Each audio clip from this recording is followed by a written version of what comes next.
कहानी होती थी अध्यक्ष महोदय, शायद बचपन में आपने भी सुनी होगी। राजा भेष बदलकर बाजार में आलोचना सुनने जाता था। ये सुनने जाता था कि प्रजा मेरे बारे में क्या कह रही है।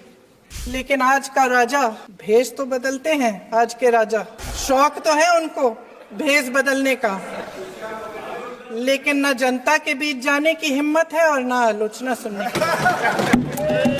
सबसे पहले जो सुरक्षाकर्मी, जो जवान अफसर 13 दिसंबर को संसद की सुरक्षा के लिए शहीद हुए, उनके प्रति मैं श्रद्धांजलि व्यक्त करना चाहती हूँ। महोदय, हजारों साल पुरानी हमारी देश की, धर्म की एक पुरानी परंपरा रही है। ये परंपरा संवाद, चर्चा की रही है।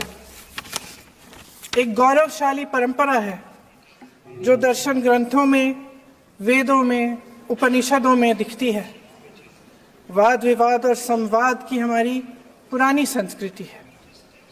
अलग अलग धर्मों में भी, इस्लाम में, सूफियों में, बौद्ध धर्म में, जैन धर्म में, सिख धर्म में भी ये वाद संवाद, ये चर्चा बहस, इसकी संस्कृति रही है।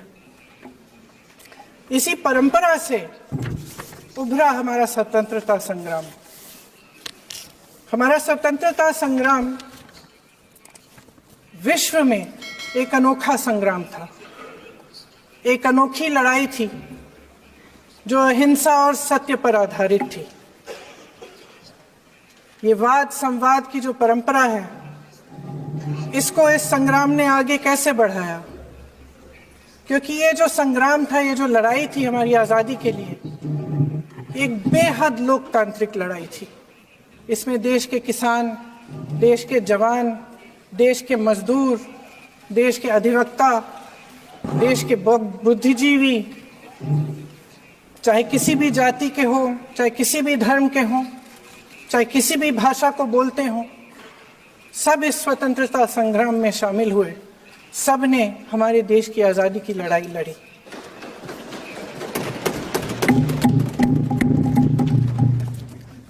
और उसी आज़ादी की लड़ाई से एक आवाज़ उभरी जो हमारी देश की आवाज़ थी।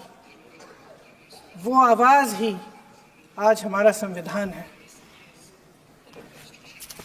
साहस की आवाज़ थी, हमारी आज़ादी की आवाज़ थी, और उसी की गूंज ने हमारे संविधान को लिखा और बनाया।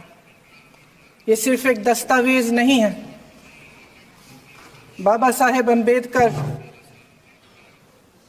मौलाना आज़ाद जी, राजगोपालाचारी जी और जवाहरलाल नेहरू जी और उस समय के तमाम नेता, जैसे आपने कहा, इस संविधान को बनाने की जो कार्य में सालों के लिए जुटे रहे। हमारा संविधान इंसाफ, उम्मीद, अभिव्यक्ति और आकांक्षा की वो ज्योत है जो हर हिंदुस्तानी के दिल में जलती है। अध्यक्ष महोदय, इस ज्योत ने हर एक भारतीय को ये पहचानने की शक्ति दी कि उसे न्याय मिलने का अधिकार है, कि उसमें अपने अधिकारों के लिए आवाज उठाने की क्षमता है, कि जब वो आवाज उठाएगा तो सत्ता को उसके सामने झुकना पड़ेगा। इस संविधान ने हर एक देशवासी को ये अधिकार दिया कि वो सरकार बना भी सकता है और सरकार बदल भी सकता है। ये ज्योत जो हर हिंदुस्तानी के दिल में जलती है, उसने हर हिंदुस्तानी को ये विश्वास दिया कि देश की संपत्ति में, देश की दौलत में, संसाधनों में उसका भी हिस्सा है, कि उसे एक सुरक्षित भविष्य की उम्मीद का अधिकार है। कि देश बनाने में भी उसकी भागीदारी है। उम्मीद और आशा की ये जोत मैंने देश के कोने कोने में खुद देखी है। उन्नाव में मैं एक रेप पीड़िता के घर गई, उसे जलाकर मार डाला था। वो शायद 20-21 साल की होगी। हम सब के बच्चे हैं। हम सोच सकते हैं कि अगर हमारी बेटी के साथ बार बार बलात्कार हुआ और फिर जब वो अपनी लड़ाई लड़ने के लिए गई तो उसको जलाकर मार डाला गया होता तो हम पर क्या बीतती। मैं उस बच्ची के पिता से मिली। उसके खेत जलाए गए थे, उसके भाइयों को पीटा गया था, उसके पिता को बाहर से घर के बाहर घसीट कर मारा गया था। उस पिता ने मुझे बताया कि बेटी, मुझे न्याय चाहिए। मेरी बेटी अपने एफआईआर को दर्ज करने के लिए जब जिले में गई तो उसको मना किया गया। अगले जिले में जाना पड़ा उसे। वो रोज सुबह 6 बजे उठकर तैयार होकर अकेली अपने मुकदमे को लड़ने के लिए अगले जिले में ट्रेन से जाती थी। उसके पिता ने मुझे कहा कि मैंने उससे कहा, बेटी अकेले मत जाओ, छोड़ दो ये लड़ाई। लेकिन उसकी बेटी ने उसको जवाब दिया कि नहीं पिताजी, मैं अकेली जाऊंगी, मैं लड़ूंगी, ये मेरी लड़ाई है, मैं इसको लड़ूंगी।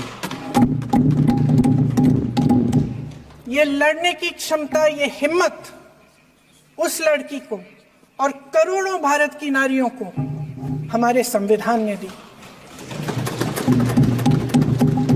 आगरा में मैं अरुण वाल्मीकि के घर गई। अरुण वाल्मीकि पुलिस स्टेशन में काम करता था, सफाई का काम करता था। आप सोच सकते हैं हमारी तरह उसका भी परिवार था।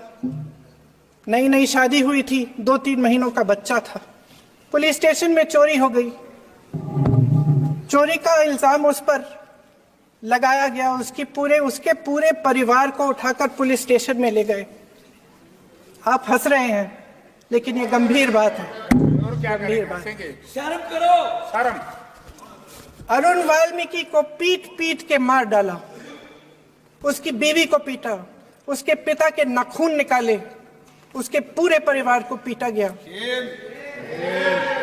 जब मैं उस जवान महिला से मिलने गई जो अभी अभी विधवा हुई थी, तो उसने मुझे कहा कि दीदी, हमें सिर्फ एक चीज चाहिए, हमें न्याय चाहिए और हम इस न्याय के लिए लड़ते रहेंगे, चाहे कुछ भी हो जाए। ये हिम्मत उस महिला को हमारे संविधान ने दी।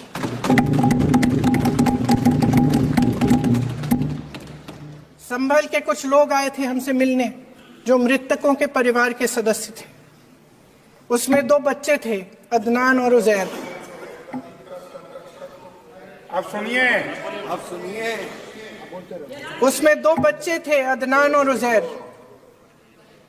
एक बच्चा मेरे बच्चे की उम्र का है, दूसरा उससे छोटा 17 साल का है। दर्जी के बेटे थे।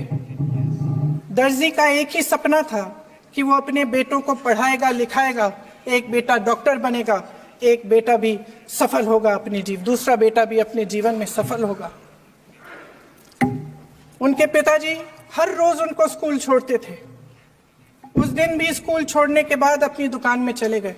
उन्हें पता नहीं था कि विवाद हो रहा है। उन्होंने भीड़ देखी, घर आने की कोशिश की तो पुलिस ने गोली से मार डाला। वो 17 साल का बच्चा अदनान मुझसे कहता है,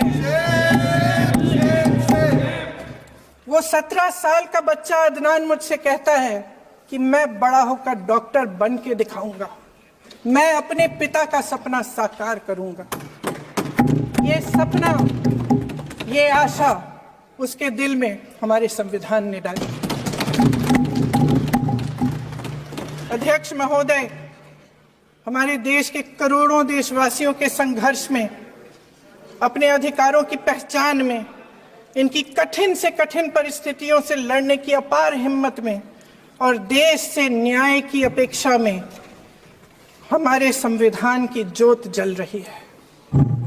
मैंने हमारे संविधान की ज्योत को जलते हुए देखा है और इसके साथ साथ ये भी समझा है कि हमारा संविधान एक सुरक्षा कवच है, एक ऐसा सुरक्षा कवच है जो देशवासियों को सुरक्षित रखता है, न्याय का कवच है, एकता का कवच है और अभिव्यक्ति की आजादी का कवच है।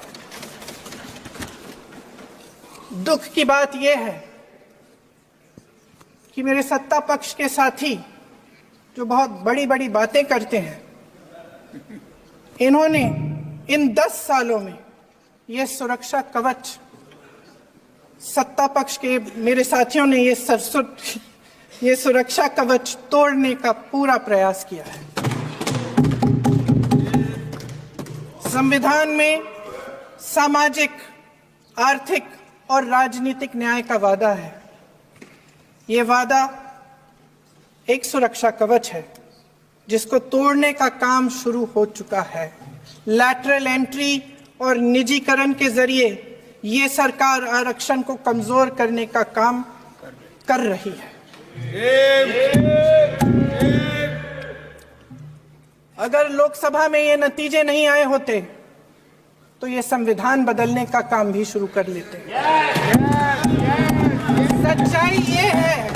सच्चाई ये है अध्यक्ष महोदय कि आज संविधान बार बार इसलिए कह रहे हैं क्योंकि इस चुनाव में इनको पता चल गया कि इस देश की जनता ही इस संविधान को सुरक्षित रखेगी, कि इस चुनाव में हारते हारते जीतने से इन्हें एहसास हुआ कि ये संविधान बदलने की बात इस देश में नहीं चलेगी। आज जनता की मांग है कि जाति जनगणना हो। सत्ता पक्ष के मेरे साथी ने इसका जिक्र किया। ये जिक्र भी आज इसलिए हो रहा है क्योंकि चुनाव में ये नतीजे आए। ये जाति जनगणना इसलिए जरूरी है ताकि हमें पता चले कि किसकी क्या स्थिति है और नीतियां उस हिसाब से बने। इनकी गंभीरता का प्रमाण ये है कि जब चुनाव में पूरे विपक्ष ने जोरदार आवाज उठाई कि ये जाति जनगणना होनी चाहिए, तो इनका जवाब देखिए। इनका जवाब भैंस चुरा लेंगे, मंगलसूत्र चुरा लेंगे, इनका ये जवाब था। ये गंभीरता है इनकी जाति जनगणना पर। महोदय, हमारे संविधान ने आर्थिक न्याय की नींव डाली, किसानों, गरीबों और को जमीन बांटी, भूमि सुधार किया, जिसका नाम लेने से कभी कभी आप झिझकते हैं और कभी कभी उनका नाम धड़ाधड़ इस्तेमाल किया जाता है अपने आप को बचाने के लिए। उन्होंने HAL, BHEL, SAIL, गेल, ONGC, NTPC, railways, IIT, IIM, oil refinery, steel plant, तमाम PSU बनाए। अध्यक्ष महोदय, उनका नाम पुस्तकों से मिटाया जा सकता है, उनका नाम भाषणों से मिटाया जा सकता है, लेकिन जो उनकी भूमिका रही इस देश की आजादी के लिए और इस देश के निर्माण के लिए, वो इस देश में से कभी मिटाया नहीं जा सकता। 75 सालों में जनता का भरोसा रहा कि नीतियां बनेंगी तो जनता की भलाई के लिए बनेंगी। जल जंगल जमीन का अधिकार मिला आदिवासी भाई बहनों को। इंदिरा जी ने बैंकों का राष्ट्रीयकरण करवाया, खदानों का राष्ट्रीयकरण कराया।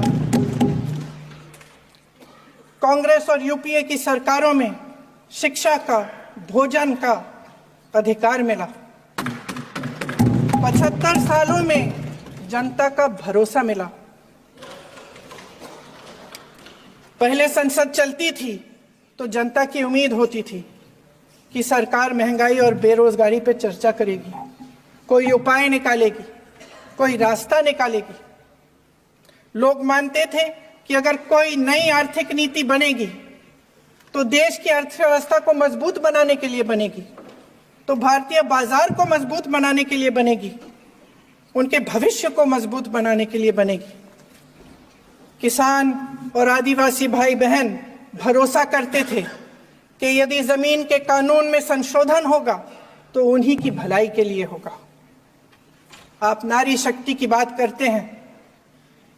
आज चुनाव की वजह से शायद इतनी बातचीत हो रही है नारी शक्ति के बारे में, क्योंकि हमारे संविधान ने महिलाओं को यह अधिकार दिया, उनकी शक्ति को परिवर्तित किया वोट में। और आज आपको पहचानना पड़ रहा है कि महिलाओं के बिना, कि नारी शक्ति के बिना ये सरकारें नहीं बन सकती हैं। इसीलिए आज आप नारी शक्ति की बातें दोहरा रहे हैं। जो आप नारी शक्ति का अधिनियम लाए हैं उसको लागू क्यों नहीं करते? वो 10 साल बाद लागू क्यों होगा? क्या आज की नारी 10 साल इंतजार करेगी उसके लागू करने के लिए? क्या बात है, क्या बात है।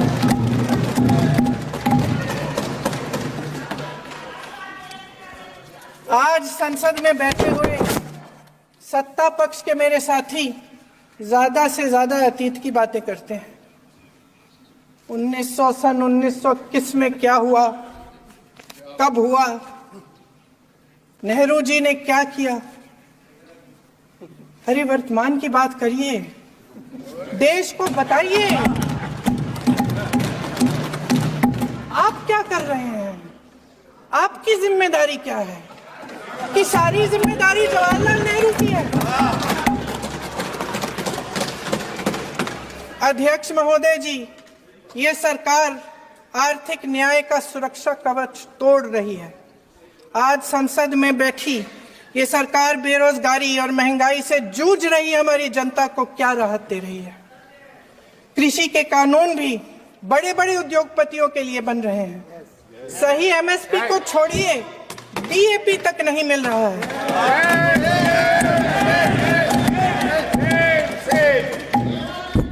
वायनाड से लेकर ललितपुर तक इस देश का किसान रो रहा है। आपदा आती है तो उसको कोई राहत नहीं मिलती।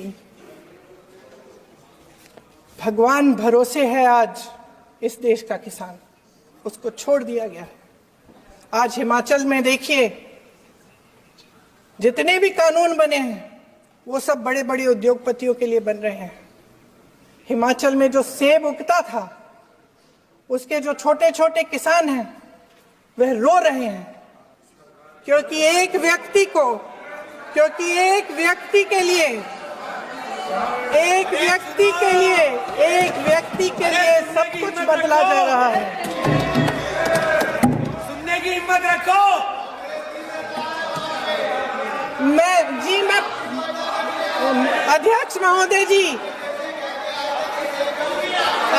अध्यक्ष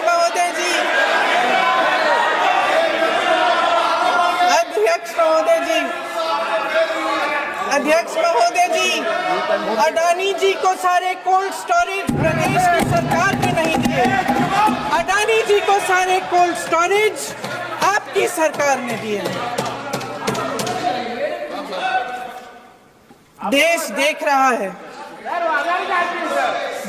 देख रहा है कि एक व्यक्ति को बचाने के लिए 142 करोड़ देश की जनता को नकारा जा रहा है। सारे बिजनेस, सारे संसाधन, सारी दौलत, सारे मौके एक ही व्यक्ति को सौंपे जा रहे हैं। सारे बंदरगाह, एयरपोर्ट्स, सड़कें, रेलवे का काम, कारखाने, खदाने, सरकारी कंपनियां सिर्फ एक व्यक्ति को दी जाए। जनता के मन में हमेशा ये विश्वास होता था कि अगर कुछ नहीं है तो संविधान हमारी सुरक्षा करेगा। मगर आज आम लोगों के बीच ये धारणा बनती चली जा रही है कि सरकार सिर्फ अडानी जी के मुनाफे के लिए चल रही है। देश में बहुत तेजी से गैर बराबरी बढ़ रही है। जो गरीब है वो और गरीब हो रहा है, जो अमीर है वो और अमीर हो रहा है। इस सरकार ने आर्थिक न्याय की भी सुरक्षा कवच तोड़ दिया है। राजनीतिक न्याय की जब बात होती है, मेरे सत्ता पक्ष के साथी आज खड़े हुए और तमाम गिनती करने लग गए कि ऐसा हुआ वैसा हुआ 1975 में जो हुआ। तो सीख लीजिए ना, आप भी सीख लीजिए, आप भी अपनी गलतियों के लिए माफी मांग लीजिए, आप भी बैलेट पे चुनाव कर लीजिए, आप भी बैलेट पे चुनाव कर लीजिए, दूध का दूध पानी का पानी हो जाएगा। आप राजनीतिक न्याय की बात करते हैं, सरकारों को पैसों के बल पर गिरा देते हैं।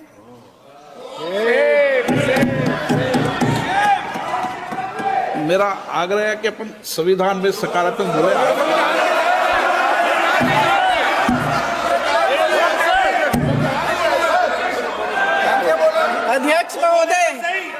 अध्यक्ष महोदय, सत्ता पक्ष के हमारे साथी ने एक उदाहरण दिया उत्तर प्रदेश की सरकार का, तो मैं भी एक उदाहरण दे देती हूँ महाराष्ट्र की सरकार का, मैं भी एक उदाहरण दे देती हूँ हिमाचल की सरकार को तोड़ने की कोशिश किसने की, पैसों के बल पे की, गोवा की सरकार, तमाम उदाहरण है।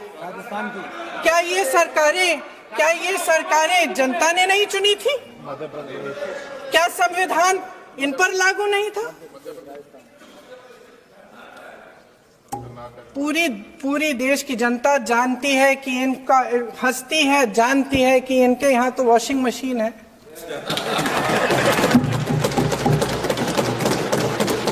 जो यहाँ से वहां जाता है वो धुल जाता है, इस तरफ दाग, उस तरफ स्वच्छता। और मेरे कई ऐसे साथी हैं जो इस तरफ होते थे उस तरफ चले गए, मुझे दिख भी रहे हैं, वॉशिंग मशीन में शायद धुल गए हैं। अध्यक्ष महोदय, जहां भाईचारा और अपनापन होता था, जहां हमारे संविधान ने एकता का सुरक्षा कवच दिया था, वहां शक और घृणा के बीज बोए जा रहे हैं। एकता का सुरक्षा कवच तोड़ा जा रहा है। प्रधानमंत्री जी यहाँ सदन में संविधान की किताब को यूं माथे से लगाते हैं, लेकिन संभल में, हाथरस में, मणिपुर में जब न्याय की गुहार आती है, उठती है, तो उनके माथे पे शिकन तक नहीं आता।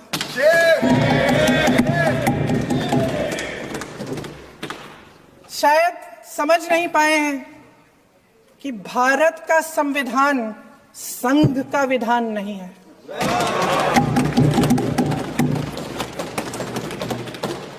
भारत के संविधान ने हमें एकता दी, हमें आपसी प्रेम दिया। उस मोहब्बत की दुकान जिस पर आपको हंसी आती है, उसके साथ करोड़ों देशवासी चले। करोड़ों देशवासियों के दिल में एक दूसरे के लिए प्रेम है, घृणा नहीं है।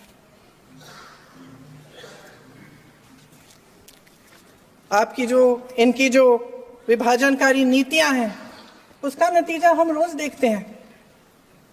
राजनीतिक फायदे के लिए संविधान को छोड़िए, देश की एकता को भी ये रख नहीं सकते, इसकी सुरक्षा नहीं कर सकते। हमने संभल में देखा, मणिपुर में देखा। दरअसल इनका कहना है कि अलग अलग, इस देश के अलग अलग हिस्से हैं,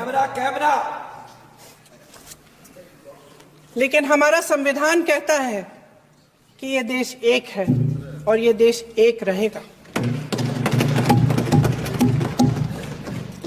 जहां खुला विवाद होता था, अभिव्यक्ति का सुरक्षा कवच होता था, इन्होंने भय का माहौल पैदा किया है। सत्ता पक्ष के मेरे साथी अक्सर 75 सालों की बात करते हैं, लेकिन इन 75 सालों में ये उम्मीद, आशा, ये अभिव्यक्ति की ज्योति कभी थमी नहीं, कभी बुझी नहीं।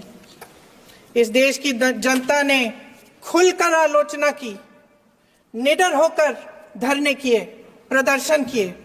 जब जब जनता नाराज हुई, तब तब सत्ता को ललकारा, उसे चेतावनी दी, बड़े से बड़े नेताओं को कटघरे में खड़ा किया, उनसे जवाब मांगा, न्याय मांगा।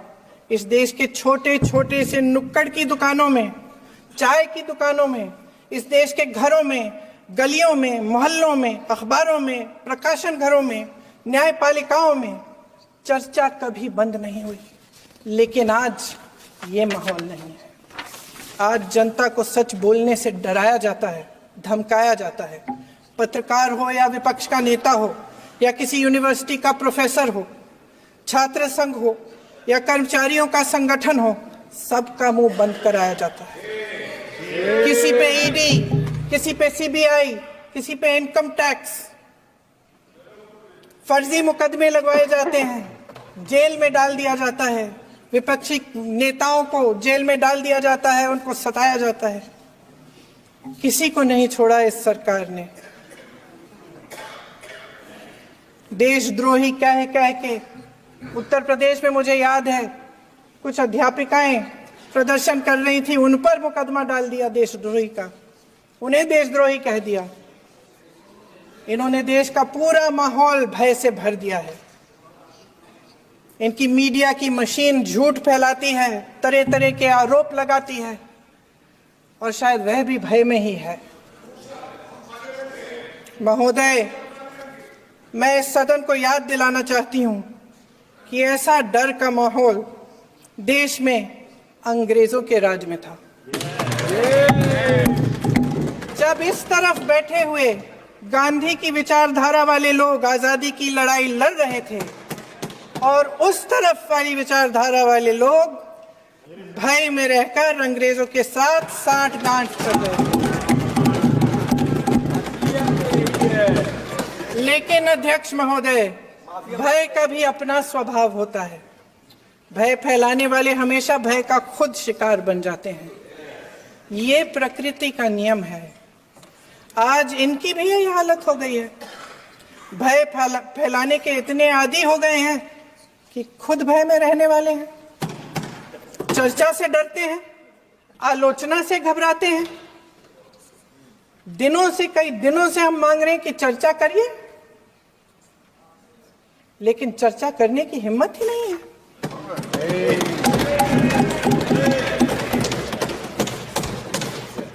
एक कहानी होती थी अध्यक्ष महोदय, शायद बचपन में आपने भी सुनी होगी।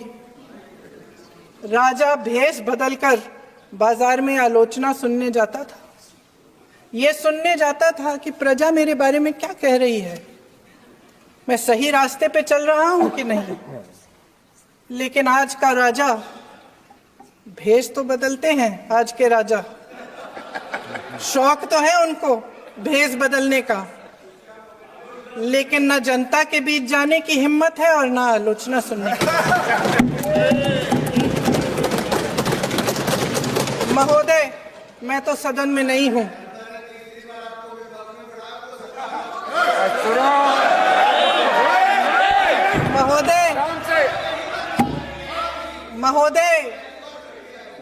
महोदय, जनता में बहुत विवेक है, ये सही है।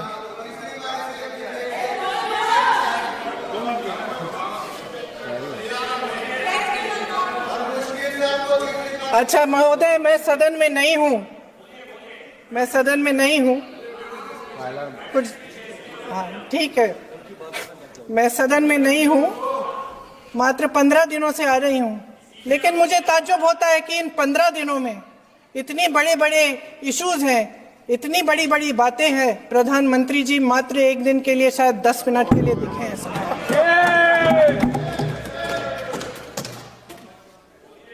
बात यह है अध्यक्ष महोदय जी कि ये देश भय से नहीं, साहस और संघर्ष से बना है। इसको बनाने वाले देश के किसान, जवान, देश के करोड़ों मजदूर और गरीब जनता है। संविधान इनको साहस देता है। मेहनती मिडिल क्लास है। और इस देश के जो करोड़ों देशवासी हैं, जो रोजाना भयंकर परिस्थितियों का सामना करते हैं, उनको साहस देता है। वायनाड में जो आपदा आई उसमें एक छोटा लड़का था 17 साल का। 6 घंटों के लिए उसने अपनी माँ को बचाने की कोशिश की।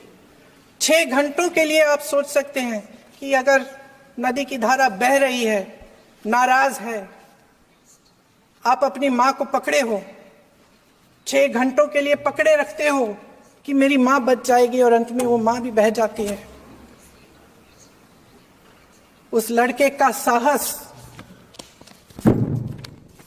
उन महिलाओं का साहस जो पीड़ित हैं लेकिन फिर भी अपनी लड़ाई लड़ रहे हैं, उन संभल के बच्चों का साहस जिनके पिताजी अभी अभी गुजर गए लेकिन फिर भी उनके सपनों को साकार करने की हिम्मत है, उनका साहस है, वो साहस इस संविधान ने दिया है।